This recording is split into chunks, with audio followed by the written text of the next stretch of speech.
100 நாள் வேலை திட்ட பணியாளர்களுக்கு வழங்கப்பட வேண்டிய 1251 கோடி ரூபாய் ஊதிய பாக்கியை மத்திய அரசிடமிருந்து பெற்றுத்தர தமிழக அரசு நடவடிக்கை எடுக்க வேண்டும் என்று பாமக தலைவர் அன்புமணி ராமதாஸ் வலியுறுத்தியுள்ளார். இது தொடர்பாக அவர் வெளியிட்டுள்ள அறிக்கையில், தமிழகத்தில் மகாத்மா காந்தி தேசிய ஊரக வேலைவாய்ப்பு உறுதி திட்டத்தில் முடிக்கப்பட்ட பணிகளுக்கு 1251.39 கோடி ரூபாய் ஊதியம் வழங்கப்படாமல் நிலுவையில் வைக்கப்பட்டுள்ளதாக கூறியுள்ளார்.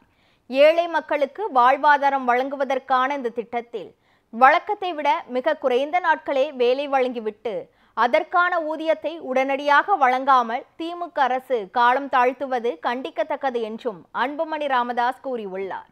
150 நாட்கள் வேலை வழங்குவதாக வாக்குறுதி அளித்துவிட்டு அதில் 10% அளவுக்கு கூட வேலை வழங்க நடவடிக்கை எடுக்காததற்கு ஆளும் திமுக அரசு வெட்கி தலைகுனிய வேண்டும் என்றும் கடுமையாக சாடியுள்ளார்.